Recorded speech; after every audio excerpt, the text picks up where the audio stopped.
Hey, welcome, all my right thinkers. Thanks for tuning in to check out your boy, P Funk. Thinking right out here in my lab, and I'm in the book. We're going through the Maya philosophy. This is life lessons at its best. This what I practice. This is what I've mastered over the years, and I love doing this. So let's go. I got a good lesson for you today. We're gonna learn what is true virtue. You just gave us the relax, pay attention, and listen. You may learn something. Let's go. I'm here to teach. That's it. All right, so let's rock. Rightisms, 25 rules to live by. Storytelling, story with a message. There's always a message in my stories for life. I give life lessons. You tune in and receiving them. I appreciate you. We got a good thing going. Let's do what we do. Right thinking mission is to enlighten, inspire, educate, and motivate you, the individual, to a higher spiritual level of enlightenment. Right thinker's way of life through mental and spiritual discipline, practice daily, will help and guide you to obtain your goal of reaching spiritual enlightenment, aka know thyself. My mission is that all right thinkers know thyself. If you're a right thinker, your goal is to know thyself. See where we're going with this? Let's get it together. So I asked the question, do you know you? You will when I'm through. That's what I do. It's rhetorical, but if you don't have an answer for yourself, tune in. I got you.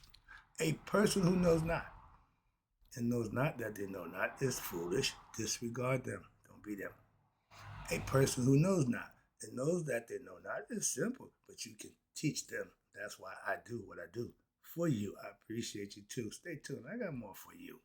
A person who knows not and believe and think that they know is dangerous, avoid them. I do.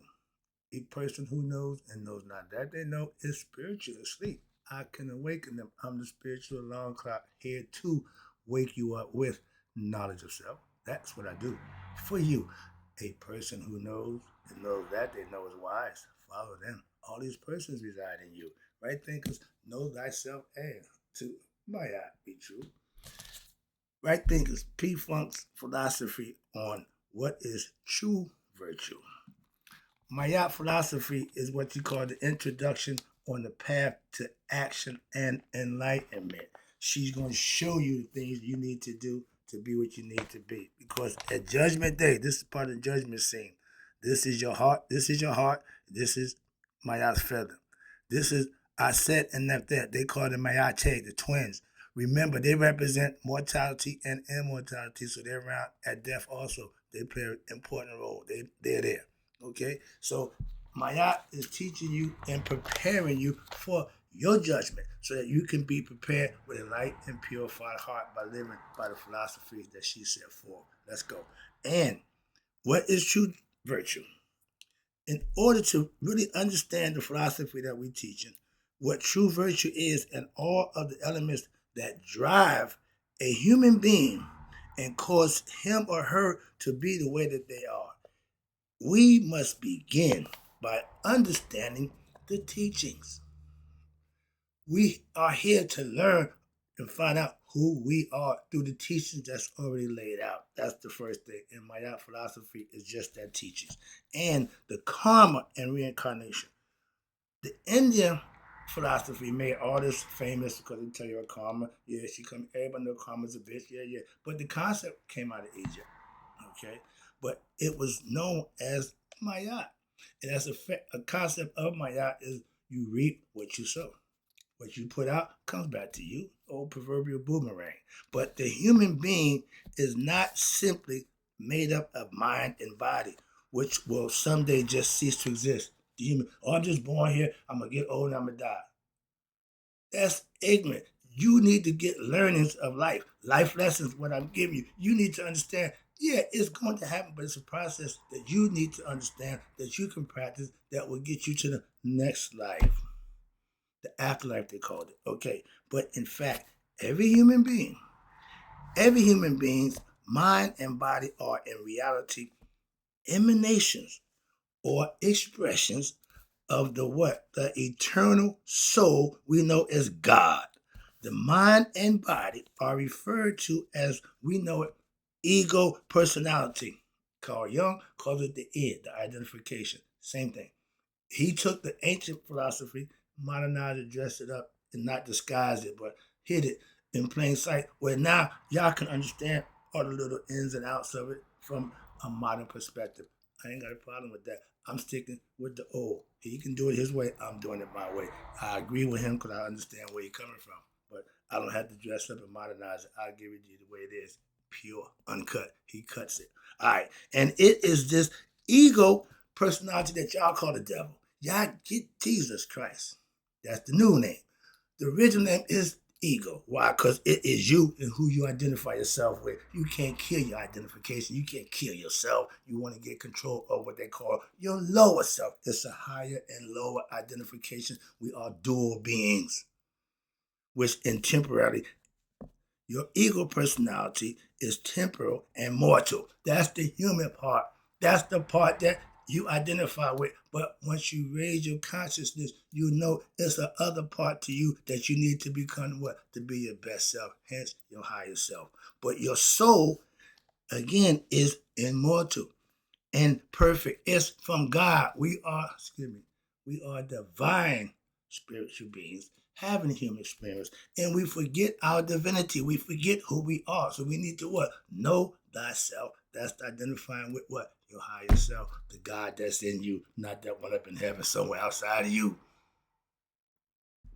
Sorry. But okay, but the soul is immortal, perfect, while your ego personality is subject to error. It's full of what? Confusion, misconceptions, misunderstanding, delusions, and it's on its own accord. So it don't know no better. So when it does that, you, being a physical part, suffer the consequences of all the actions that it leads you to do. Hence, fetters. With self-knowledge, practicing Maya, you don't fetter yourself. You better yourself. If a human being is aware of their deeper and soul reality by the practice of Maya disciplines, this state of mind is being known and called as what? Your state of enlightenment. Enlightenment meaning you know you are enlightened to who you are, yourself. The spirit is God that's in you. So you know thyself. Ooh, I like that. However, if a human being does not have self-knowledge and experience of their higher self, meaning they're ignorant, that means now they exist in a condition, a state of mind that we call ignorant, unenlightened, darkness, whatever, but which will lead everyone who's in that state of mind to sinful behavior. And the consequences for those behavior is pain and sorrow in your life.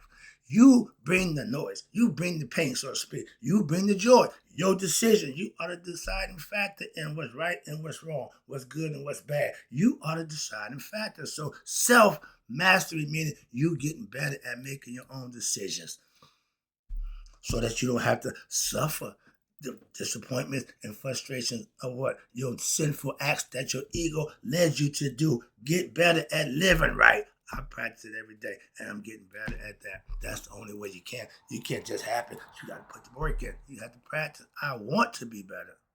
Most people claim, but don't want to put the work in. They want the result, but they don't put the work in. You can't get strong without working out. You can't get smart without studying. You can't get better without practicing putting the work in that you study. See where I'm going with this? Let's get it together again. That's what it's all about.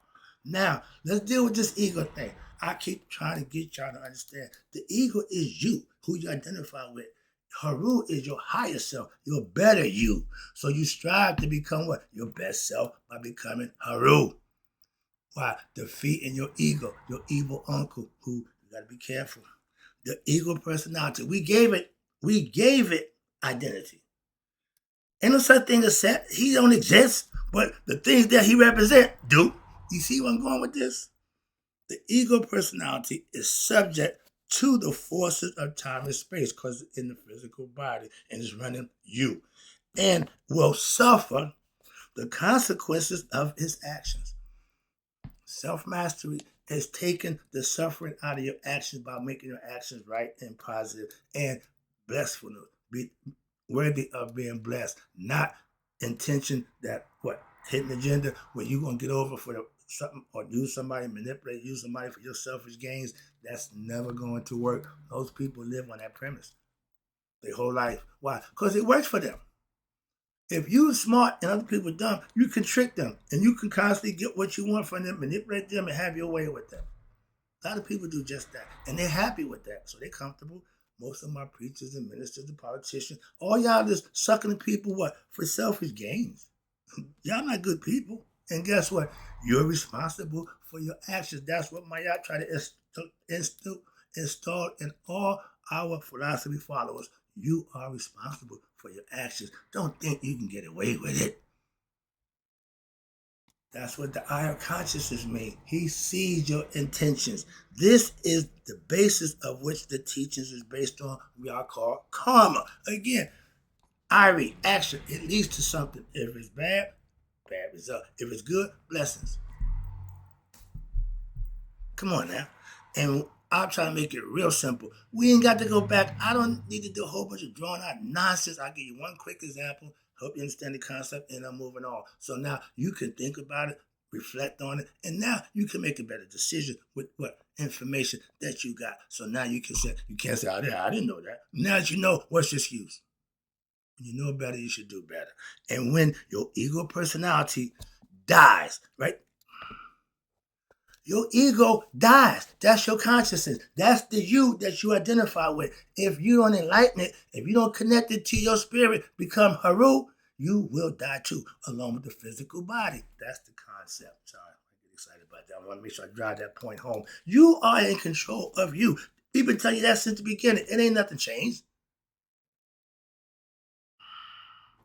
Your ego will die. Why? That's the self-imposed identification you have with you. But your soul, the spirit, will move on without you.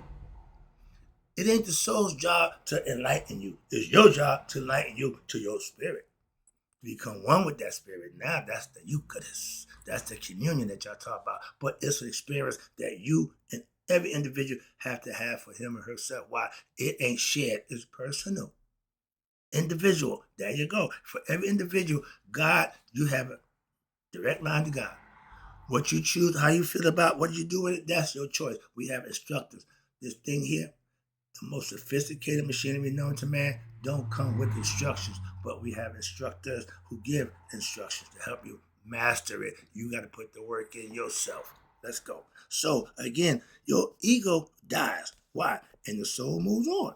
So if the human being has discovered his or her true higher self by what? Purifying their heart, offering up a selfless service, keeping their mind sharp and the body in good shape. Then the soul moves forward to unite with what? Your higher self, God.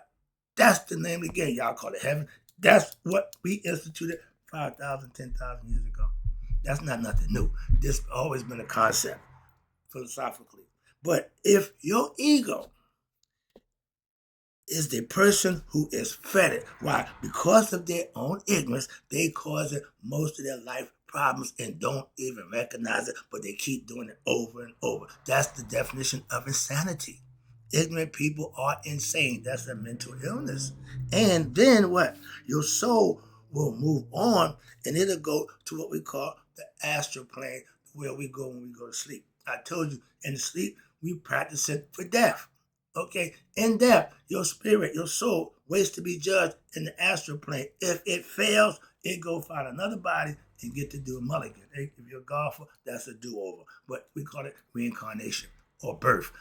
The spirit don't birth. It just gets inside the human body. So now it can be born back into the physical world and have another go at it. Simple. But until it finds what? An ego personality baby that's about to be born.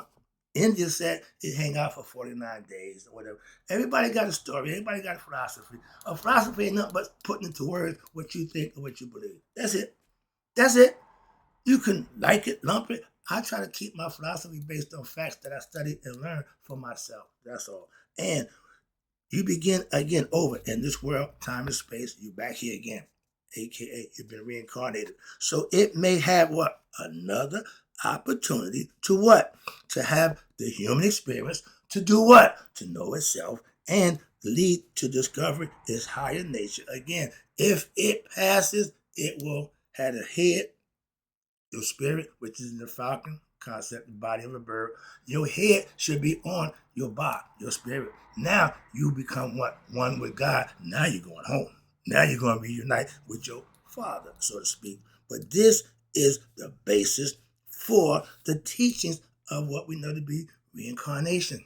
Cause and effect. Cause you didn't do the things you need to do, you're going to reincarnate. Cause you do the things you needed to do, you will go home. Simple. It ain't that. It's not rocket science or brain surgery. So we can teach this to our young real early. And once they understand it and they start practicing for themselves, now you have a bunch of individuals who start to recognize themselves at an early age. Crime rate down, suicide rate down, rape, all that stuff goes down. Why? Because we generated young people in a better state of mind than what we've been doing, obviously. And them undisciplined kids become undisciplined adults. And then they become old, and that's never good. Why? We going straight the wrong way, and we continue to go the wrong way, and nobody seems to want to stop it. Like it's normal. No, it's not. A lot of stuff we take for granted just wrong. Calm down. Yeah, when I start going, I get into my mood, so you know that. Let me get back to the lesson. I'm sorry.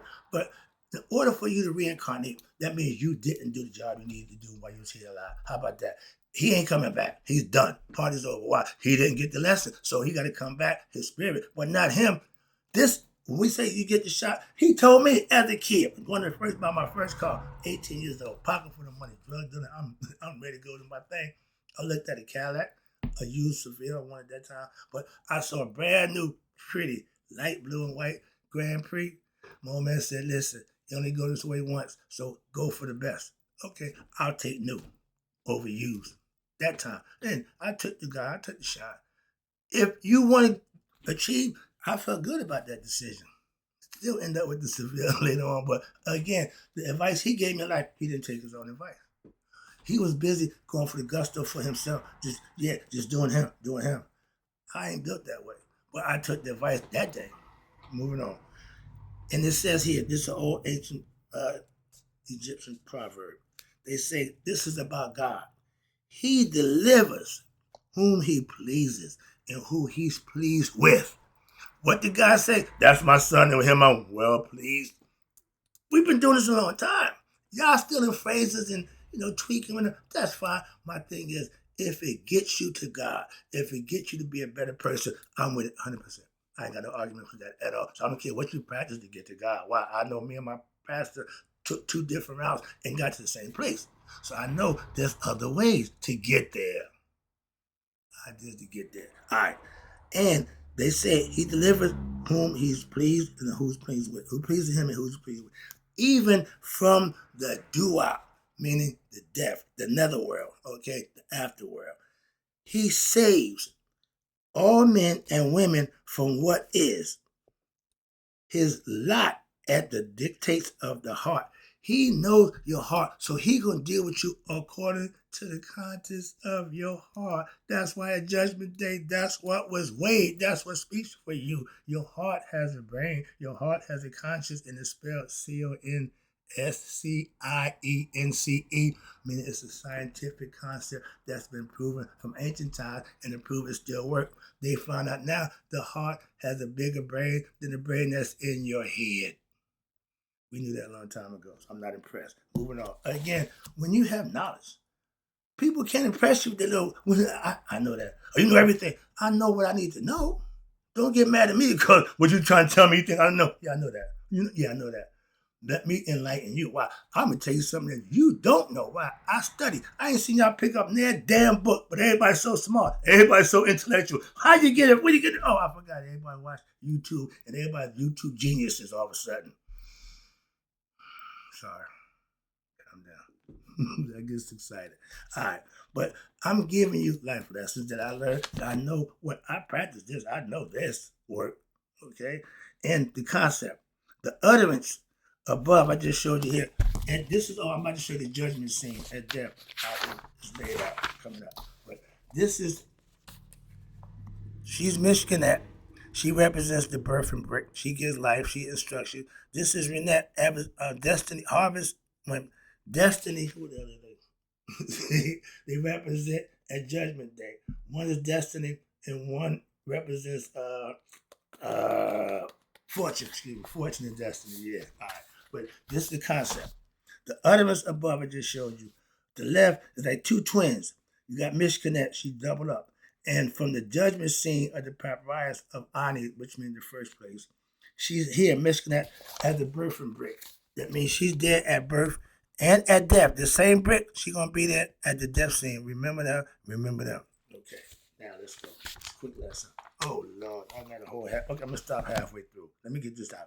But the others I just showed you are direct reference to a lady we call Miss Connect. She represents karma. Okay, that's her job to give you what you deserve. We had her physically. Okay, that's you. But many people believe that karma is equal to fate or destiny. That's reading the net. Okay, those are two twins I just showed you. However, that interpretation is wrong. Again, when y'all get something they think is right and you misinterpret it, y'all won't even admit when you got it wrong. But that interpretation could not be further from the original understanding, aka the truth of our ancient sages. Why? The ancient Egyptian word ari, it means deeds that follow one. You are responsible for whatever you do, it's going to follow you. They knew that. It is equivalent to the initial word, what? Karma. That's where it comes from. It really should be Iri. Okay?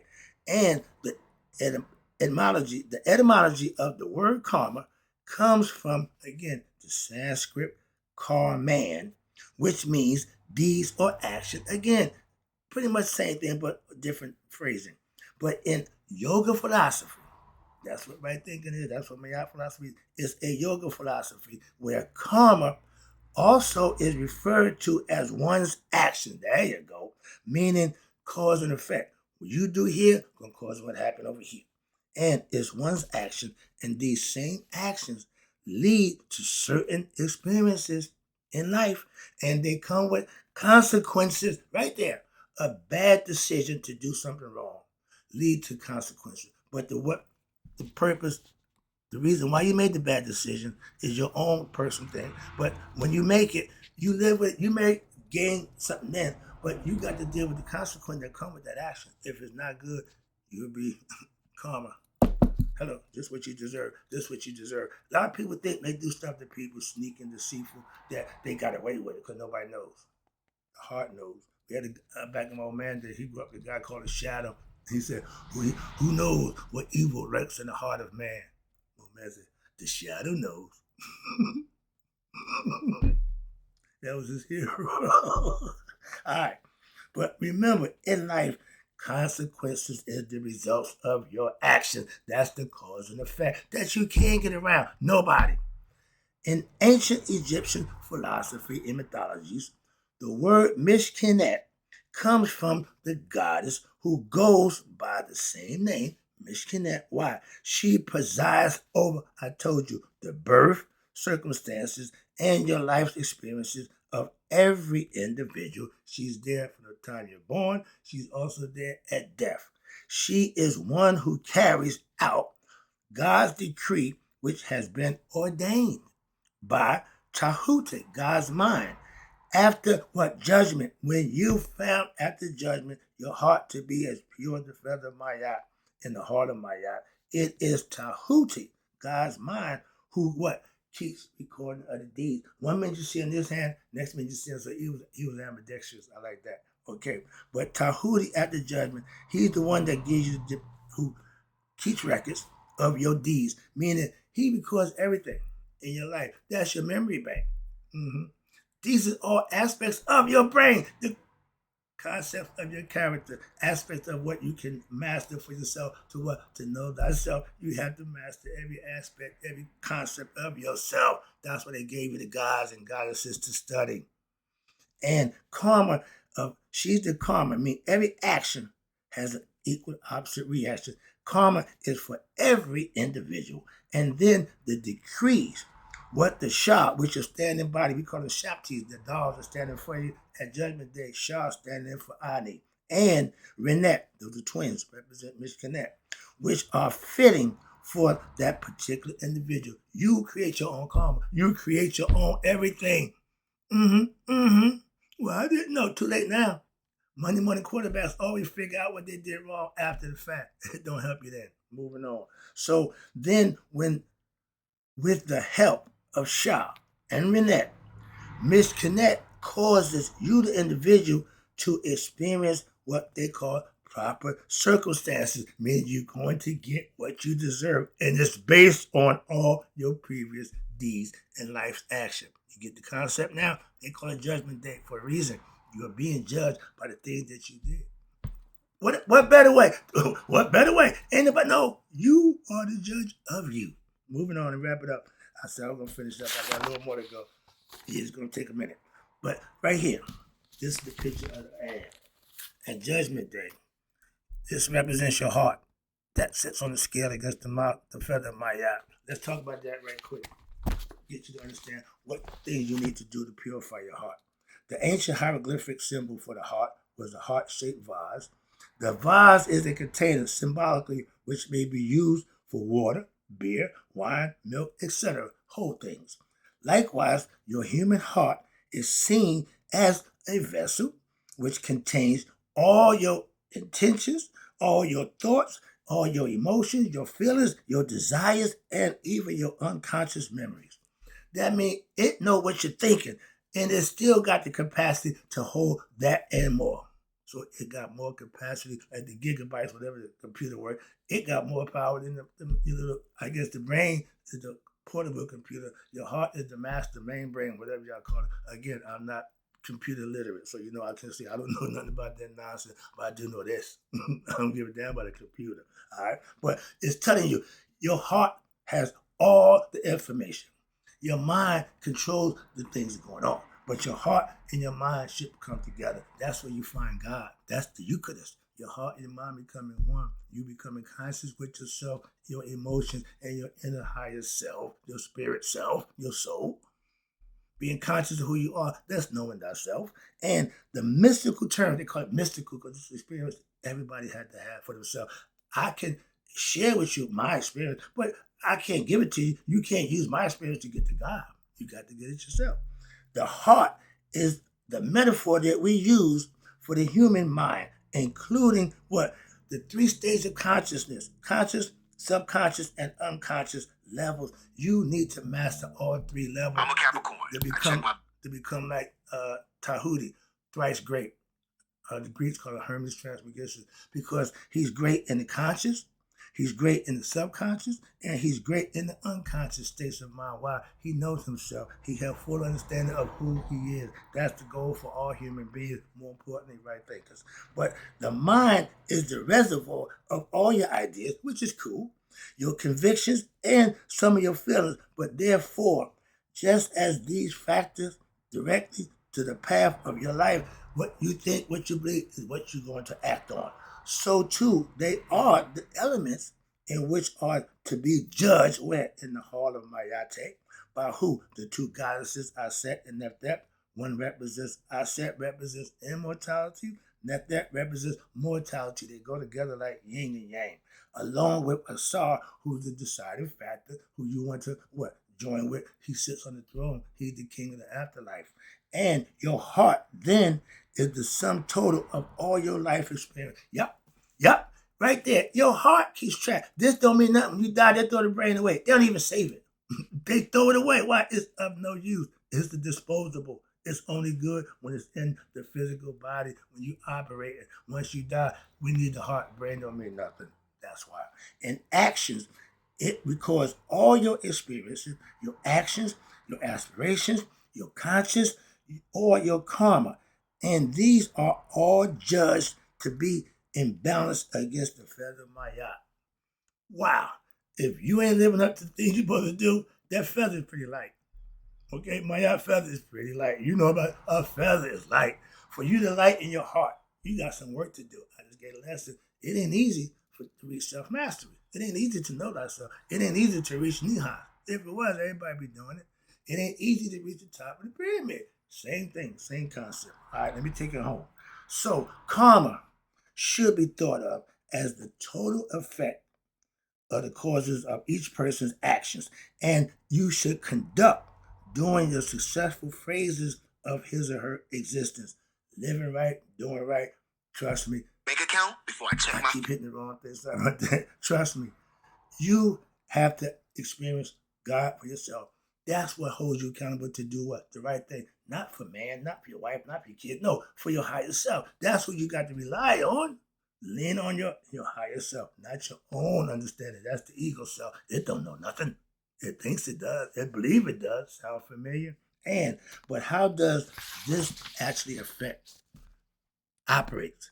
How does my past action affect the present and even my future?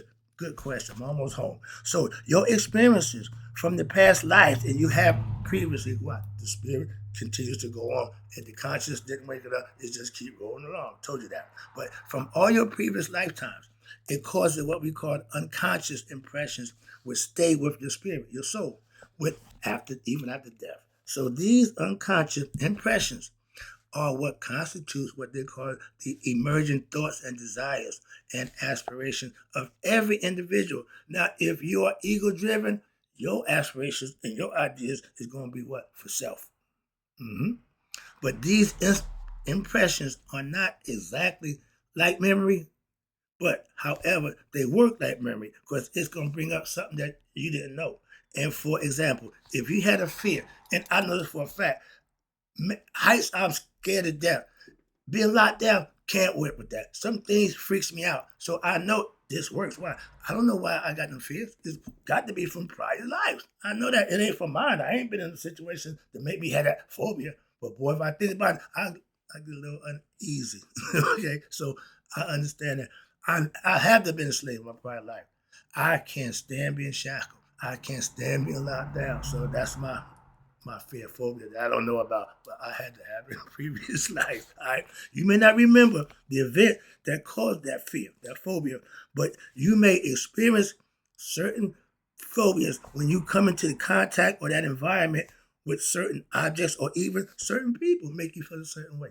Like, man, it's something about them, yeah. But these feelings are caused by your unconscious impressions, which was coming up to the surface from your to your conscious mind from the unconscious mind. But it is this conglomerate of unconscious impressions which are to be judged where in the heart of Maya and determine where your soul will go to next and on its spiritual journey.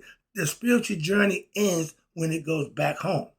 In the physical form, it's trying to find a body that's going to get it conscious so it can go home. So this journey don't stop. If it don't get enlightened, it continues on. Okay, that's the concept. Toward what? Either evolution or devolution. But it's also known as what we know, cycle of birth and death, or better known, reincarnation. I don't want to reincarnate. I don't want to come back. I'm done. I pretty much did what I need to do here. I'm out. As well as your human experience of what? Heaven or hell is determined by your actions. You are the determining factor. We've been telling you that forever. Why? The following segment from the ancient Egyptian instructor of Merkara explains this point real quick. I'm going to end it up with this one. You know that they are not merciful. The day when they judge the miserable ones, the sinners, okay, the unrighteous, do not count on the passage of years, time. Why? Because they consider for them, a lifetime for you is but an hour to them. God don't work on time. Infinity, immortality don't work on time and space like we do. Understand that. So after death, man remains in existence spiritually, and his acts accumulate beside him. That's karma at Judgment Day. Okay, bring it in, karma. Yeah, unload all the things that you've done will stand accountable with you. And if it makes the heart heavy, you know the deal. If it makes the heart light, that's what it's all about. Your choice, your decision, and you got to live with it. And it's called life. In the other world is eternal. That's where you want to go. But if you don't pass this life, you ain't worthy to get to that life. Hence, after. But he who arrives where in the West without sin, without blemish, before the judges of the dead, he or she will now what? Go there and dwell with the netters, becoming one and walk freely as do the masters of eternity. That is the goal for all right thinkers, human beings mostly, but most importantly, those who want to be their best self, that's your goal, to go back and do just that. Walk amongst the masters for what? Eternity. I'm looking forward to it. But you gotta die first. I don't care, man. I don't give a damn about this. I ain't gonna take my life some more, but I know when this is over, I know where I'm going. Can you say that? Well, how you know? I put the work in. That's why I can speak for myself.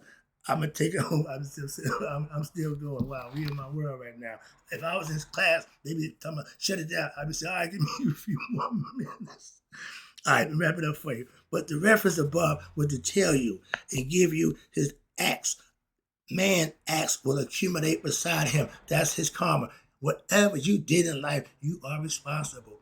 If you did things that earned you blessing, you lived a good, fruitful life. Things are good. If you are struggling, suffering, and going through hell, that's hell. You living in hell right there. Heaven is when everything's going good. I told my mother-in-law yesterday, I said, Mom, you know you're living right. Why? When even things that's bad end up good. See what I'm going?